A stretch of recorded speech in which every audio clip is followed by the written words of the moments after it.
Hey everyone, it's Tristan back with another headphones video. I've been listening to the Fostex TH900s for the last couple weeks, and this is my review video for them. These are Summit headphones, i.e. top-of-the-line headphones by Fostex. And if you've been following my channel for a while, you know that I'm a big fan of the Denon D7000s. Well, those were actually made by Fostex for Denon, and Denon no longer contracts Fostex to make those, or somehow that relationship was severed, and so now Fostex makes their own headphones. They've got these, the TH900s, which you see here. They've also got a lower model, which is called the TH600, which doesn't have the wood ear cups. It has, I think, a plastic ear cup, and a little bit lower specs, and not quite as good. These retail for about $2,000, so they're certainly not cheap headphones by any stretch of the imagination. However, I'm very impressed with these headphones, and I'll talk about that in this video quite a bit. But let me first show you what it comes with. First of all, it comes in this big box, which you can kind of see here. I have everything laid out here on my sofa because I didn't really have room to show you everything in another location. So it comes in this big box, and then inside this big box are two other boxes. The headphones box, which is here, and then the headphone stand box, which is here. So both of these two boxes fit in this box.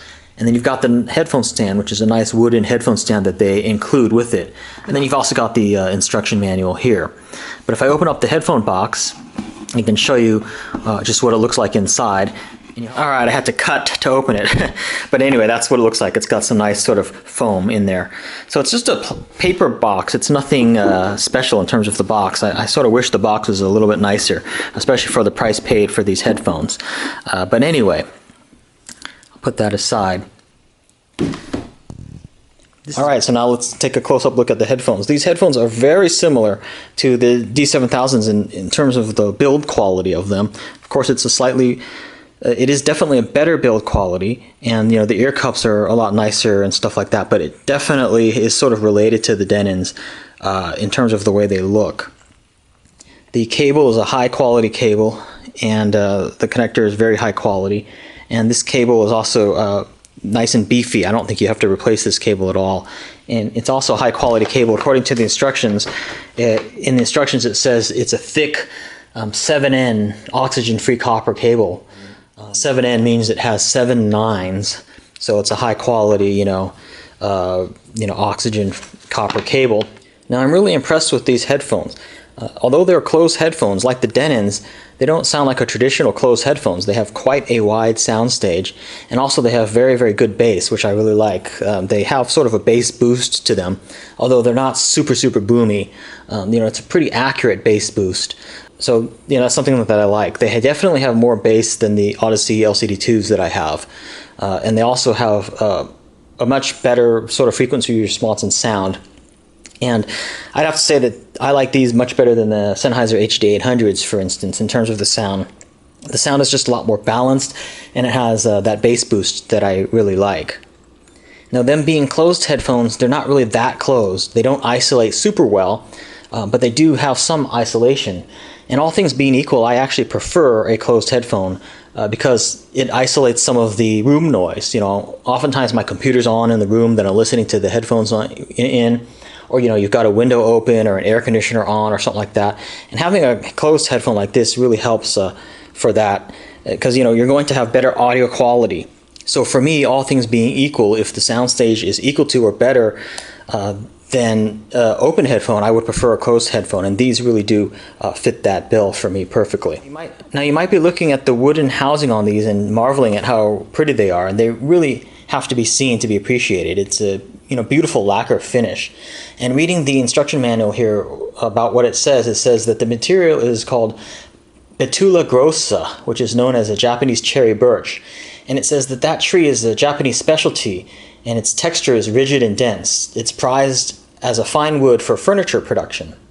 And then the Bordeaux finish, it says that the TH900 housings are processed with a unique lacquer technique developed by a group of artisans whose name is Sakamoto Urushi Manufacturing Company, and that they were founded in 1900. So they've been doing this for over 100 years. The ear cups are made by hand and in a traditional method. And basically, it says that the exclusive lacquer finish not only gives the headphone housings an elegant and sophisticated visual appeal, but also it improves the housing's durability. The process requires various meticulous steps. Many different types of sulfur-smoked silver oils are adhered on a black lacquered base, like creating a torn paper collage. Then it's finished with a rich Bordeaux wine color paint and the overcoat. And then platinum leaves are used for the Fostex logo. So yeah, these ear cups are artisan crafted, pretty much by hand. And I don't know if you can see in this video, but they've got a really cool texture. It's totally smooth because it's a lacquer finish, but underneath that lacquer is just a beautiful texture that really must be seen to be appreciated.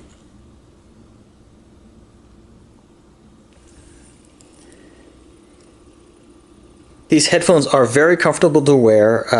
They're not too heavy. Certainly compared to, say, like the Odyssey headphones, these can be worn pretty much all day very comfortably, whereas the Odyssey ones are, quite heavy. I'm sort of shocked how large the Soundstage on these is, given that they are closed headphones. They did a really good job with the Soundstage.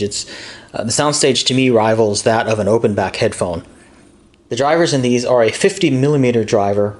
I won't go into all the technical details of it, but it's a special Fostex developed driver that they call Biodyna. The impedance of these are 25 ohms, so they're quite efficient and will sound good plugged directly into an iPad or an iPhone or whatever. However, of course, they will sound a lot better plugged into an amplifier, which is pretty much how I use them. I actually prefer the sound of these headphones over the Sennheiser HD800s. I think they sound just as good in the mids and the highs, if not better, and yet they also have better bass. But don't make any mistake about it, they're not total bass head headphones. They have more bass than, say, the Sennheiser HD800s or any Odyssey headphones, but they're not total bass headphones, which is a good thing because they have a very accurate, nice, smooth, silky sound. It's just that they do have a bass emphasis. So that's something that I really like about these headphones. And the headband is totally adjustable. You can pull this up here on each side so that you can adjust it like that. And it just has a really great fit and finish. Definitely a quality piece of workmanship on these headphones. So to sort of sum up, I really do like the sound signature of these headphones quite a bit. They've got great performance and great smooth sound, but with great highs and mids and a nice bass boost to them, which I really like. The fit and finish of them and the workmanship and quality of them is really, really nice and something that I really appreciate. Because these are so similar to the Denon D7000s that I have reviewed in my channel previously, some people might ask, well, how is the sound different from those? These are definitely an improvement over the D7000s. These definitely have a bit of a more mid-range to them, and also they seem to resolve a lot better than the D7000s do. The bass to me is about equivalent between the two. However, these just have a higher resolution, a higher build quality than the D7000s, and also a nicer cable built into them. By the way, the cable is not removable unless you want to modify the headphones. And also the ear cups are just a lot nicer and stuff like that. I do feel that these are a bit overpriced, given that they're almost $2,000. I got them for less, and you may be able to find them for less. So this has been my look at the Fostex TH900 headphones. If you have any questions or comments, please feel free to leave them. Thanks for watching.